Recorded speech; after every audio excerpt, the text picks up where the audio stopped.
Les opérations sont motivées et juste pour assurer les zéro déchet par terre.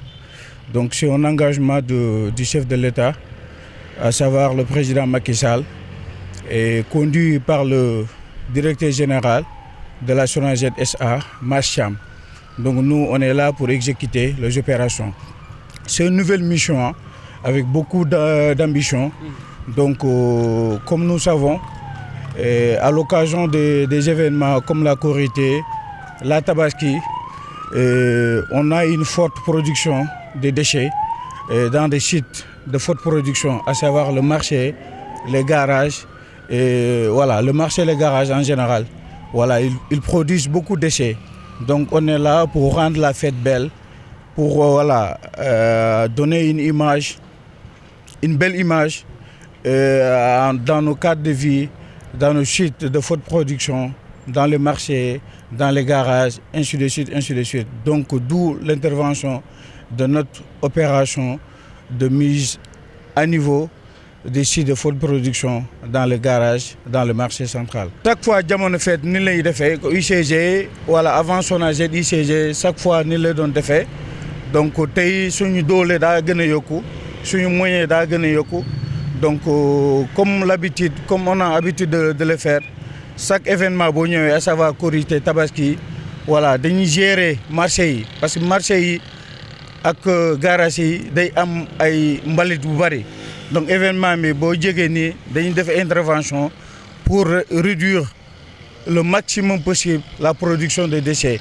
Donc cette année bii nag am na beneen aspect bu bees mooy bëgguñu gis benn mbalit si suuf donc mooy déchet par terre.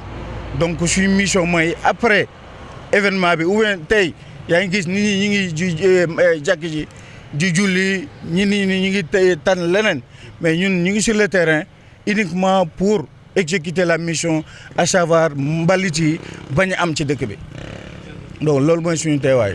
comme tey jouru Korité bi ni ko suñu DG digle jaarale ko ci délégué régional bi ak délégué départemental bi dañuy am génn dooleel agent yi ci collecte bi dooleel agent yi ci wàllum jël déchets yi.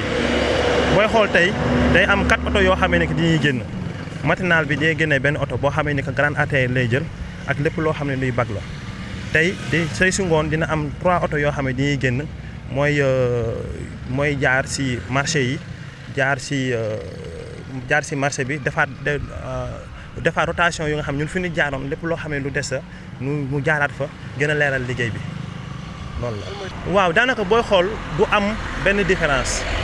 dinañ gën a dooleel rek dañuy gën a dooleel agent yi waaye booy xool benn différence du ko am dañuy gën a dooleel agent yi rek parce que li ñuy liggéey nii tey loolu ñuy liggéeyaat maanaam oto yi li ñuy wàññi rek parce que ngoon bi booy xool ngoon bi lay mbalit bi di gën a bëri parce que mbalit marché central bi ak marché Corona foofu la suñu yaay yi ak suñu tante yi foofu ñuy dem ak suñu jabar yi foofu ñuy dem jël seen dugg et tout mbalit dafay bëri loolu moo tax ñu jël ñetti oto génne ko si ngoon bi benn oto bii rek mu def le tour loolu moo tax mais chaque jour moom chaque suba teel day am 4 oto yuy génn rien que pour jël déchets yi collecté yi.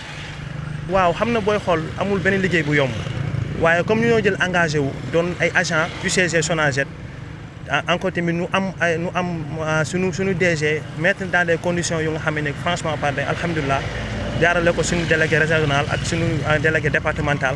amul dara loo xam ne que carrément loo xam ne que diñ koy rëccu daal fenn neexul daal waaye daal ni si góorgóorlu bu baax a baax di si dem ak fulla fayda ak jom ak mbégte tamit boo xoolee suñu kanam yi ñun ñëpp ñu ngi kontaan di si def suñu liggéey bi macha allah franchement parler waaw. Bon, comme à l'accoutumée, c'est une habitude. D'habitude, les fêtes de Korité et Tabaski, nous on n'a pas de fête. On sort pour gérer, pour faire la gestion des déchets. Parce que vous voyez, si vous remarquez, il y a une forte production de déchets durant les fêtes, surtout dans les marchés et les grandes artères. Ce qui est dû, de notre sortie ce matin. Bon, si vous voyez, donc il n'y a pas beaucoup de différence. Parce que c'est une routine, je dirais. Parce que chaque jour, on est là, on rassure la collecte en même temps le balayage et la mécanisation. Donc, c'est une nécessité, hein? C'est une nécessité. Bien sûr qu'on sait que, comment dirais-je, nous savons tous qu'aujourd'hui c'est la fête. Mais il y a une chose comment dirais-je, qu'on doit savoir, nous en tant qu'agents et la population aussi. C'est-à-dire qu'on ne peut pas rester un seul jour, n'est-ce pas, sans faire de collecte ou bien sans faire de balayage. Parce que on peut rester, comme l'a si bien notre DG, peut-être on peut rester une journée sans eau, ou bien sans réseau téléphonique. Mais on ne peut pas rester, la personne ne peut pas rester un seul jour, n'est-ce pas, avec les déchets dans sa maison. Donc il faut qu'on assure d'abord la collecte des ménages, ensuite, collecter les grandes artères, n'est-ce pas, rassurer aussi le balayage linéaire avec les agents, n'est-ce pas, et ensuite on a prévu encore le soir de sortir et faire le balayage des des marchés qui sont des sites de forte production.